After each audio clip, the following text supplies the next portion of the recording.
लाए हैं वो आरसी एनालॉजी है, रेनॉल्ड्स एंड कोलबर्न एनालॉजी। ये इसको एक दूसरे नाम से भी जानते हैं, relation between heat transfer and friction factor. कि ये किसके लिए है, मतलब ये जो हम पढ़ रहे हैं ये लैमिनार फ्लो के लिए, ये लैमिनार फ्लो के लिए है, RC analogy for laminar flow. ठीक है, इसमें आपको बहुत छोटी सी वीडियो है और बहुत सिंपल तरीके से हो जाएगी। फ्रिक्शन फैक्टर की डेफिनेशन आपको पता होनी चाहिए, नहीं है तो यहाँ से अभी समझ लो। फ्रिक्शन फैक्टर क्या होता है, स्मॉल एफ से डिनोट करते हैं उसको।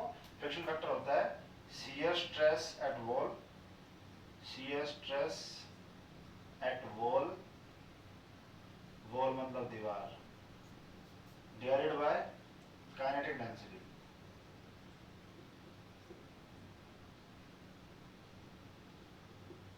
काइनेटिक डेंसिटी, ठीक है।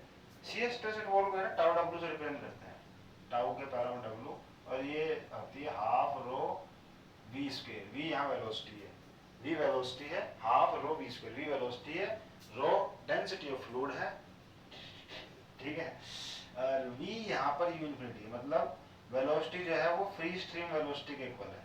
किसके इक्वल है, फ्री स्ट्रीम वेलोसिटी के। यू इन्फिनिटी लिखो या यूएस लिखो, एक ही बात है, यूनाइटेड स्टेट है नहीं, हम यू इन्फिनिटी लिखेंगे। इस टू को ऊपर ले जाता हूँ यार, सिंपल, 1/2 तो ऊपर ही चला जाएगा, रो यू इन्फिनिटी स्क्वायर। ये समझ आ गया बेटा। फ्रिक्शन फैक्टर की ये डेफिनेशन आपको ये बस ये पता है। शियर स्ट्रेस एट वॉल का मतलब क्या है यार, वो स्ट्रेस जो वॉल पे लगे है ना। शियर स्ट्रेस तो समझ लेते, तब मैं समझा देता हूँ, एक मिनट। जैसे मान लो ये मेरा ब्लैक बोर्ड है, इसी के थ्रू समझा देता हूँ, अच्छा आएगा। अब मैं इस पे फोर्स लगा रहा हूँ टेंजेंशियल। देखो एक फोर्स लगाने का तरीका क्या, मैं इसको उठा के उठा दूँ। एक फोर्स लगाने का तरीका क्या, मैं इसके मैं घुसा मारूँ, ऐसे करना नहीं चाहिए ये वैसा आपको समझा। एक फोर्स लगाने का तरीका कि मैं इसको ऐसे आगे की तरफ स्लिप कर रहा हूँ, ऐसे आगे की तरफ स्लिप ऐसे, या मैं ऐसे ऊपर की तरफ स्लिप कर रहा हूँ, ठीक है। तो ये जो है ना ये शियर फोर्स है, और इसको जब मैं इस ब्लैक बोर्ड के एरिया से डिवाइड कर दूंगा तो मेरे को शियर स्ट्रेस मिल जाएगा, समझ गए। तो ये होता है शियर स्ट्रेस, ठीक है। अब मैं बस आपको ये फॉर्मूला याद रखना है। मैं ये बहुत छोटी सी वीडियो है, 2 मिनट 3 मिनट 4 मिनट, अरे बहुत जल्दी खत्म कर दूंगा इसको, 5 मिनट दे दो उसमें, 5 मिनट के अंदर ही खत्म। अब चलेगा 5 मिनट, ठीक है।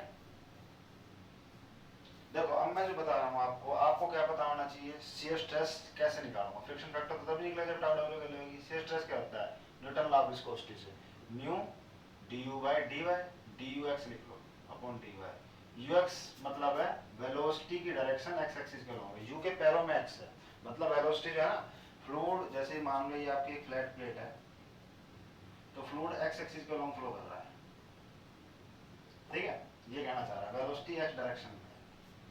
ux की वैल्यू क्या होती है, ux की वैल्यू होती है, मैंने वैसे पिछली वीडियो में करवाया था लैमिनार फ्लो के लिए, लेकिन आपको नहीं पता तो आपको एक बार याद कर लेनी चाहिए, ठीक है। आना ही पड़ा सजना, जालिम है ये जिंदगी, घूम फिर के आते रहिए।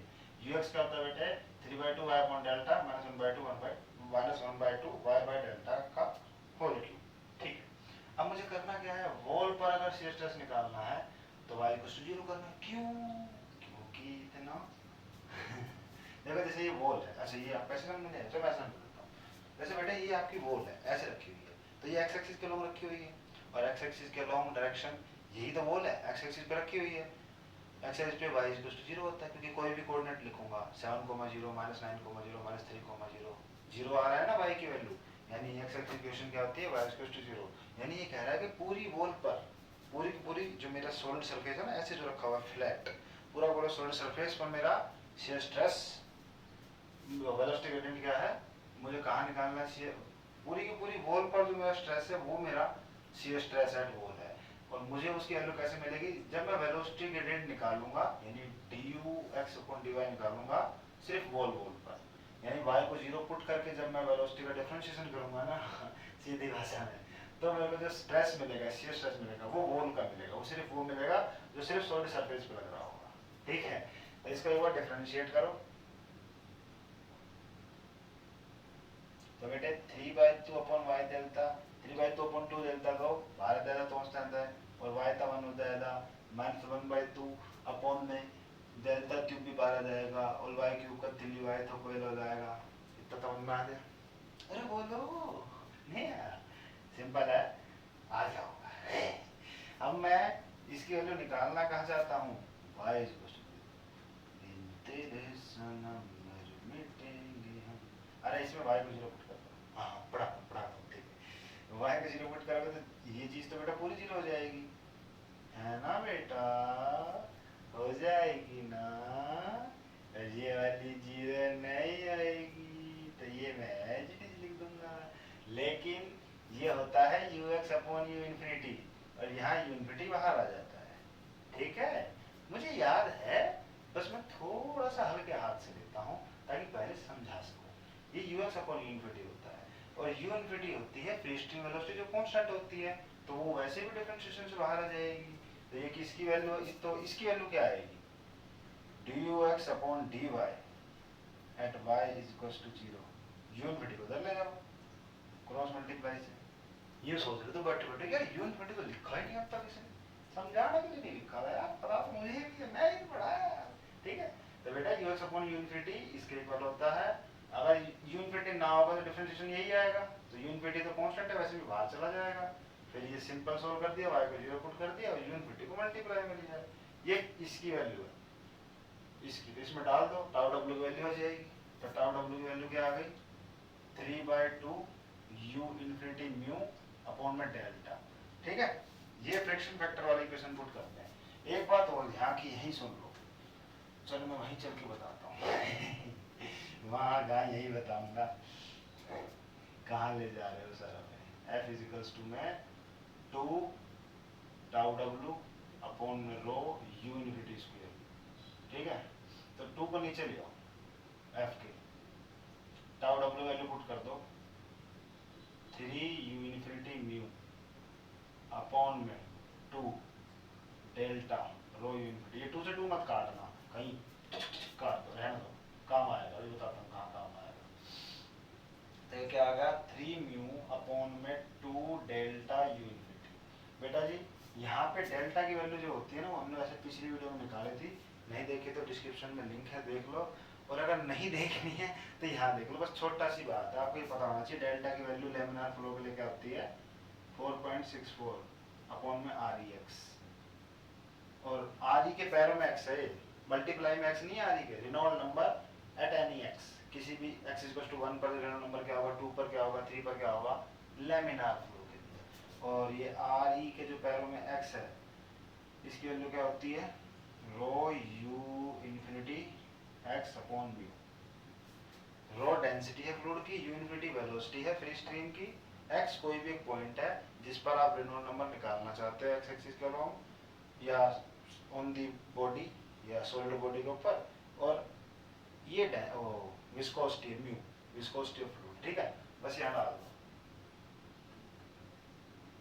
यहाँ क्या हो जाएगा 3/2 म्यू, और इसको मैं पहले साथ ले लेता हूँ, रो यू इन्फिनिटी, डेल्टा को पीछे लेके जा रहा हूँ, ठीक है।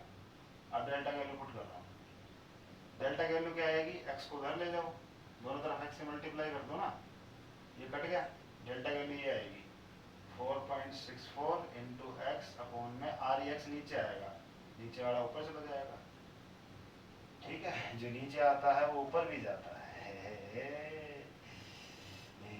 अब देखो बेटा, इस x को है ना इसके साथ मल्टीप्लाई कर लो, और इस 4.64 को इनके साथ लिख लो, रो यू इन्फिनिटी इंटू एक्स।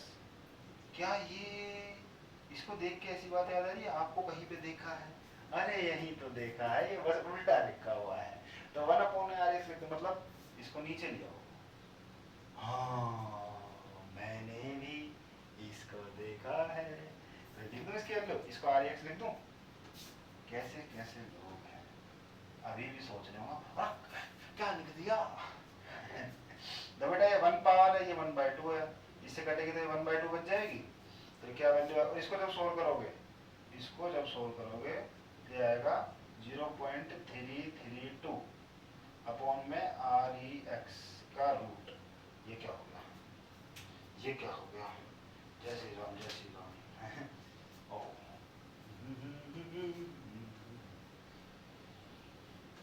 देखो बेटा यही है Reynold Colburn analogy, f/2 is equals to 0.332 upon में आर ई एक्स,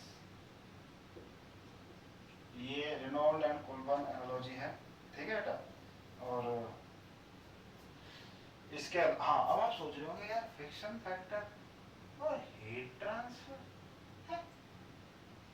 यहाँ कहाँ पे हीट ट्रांसफर कोएफिशिएंट आ गया? फ्रिक्शन फैक्टर तो है लेकिन हीट ट्रांसफर आर्टिकल का नाम तो यही था ना, हीट ट्रांसफर और फ्रिक्शन फैक्टर के बीच में रिलेशन। हीट ट्रांसफर तो कहीं है नहीं, फ्रिक्शन फैक्टर है। तो इसी के लिए एक एनालॉजी है Stanton number. Stanton number STANTON, STANTON, Stanton number को ST से लिखते हैं, सॉल्यूशन थर्मोडायनामिक्स, ठीक है। सॉल्यूशन थर्मोडायनामिक्स नहीं है, इस पे ले जाओ। Stanton number is equals to क्या होता है?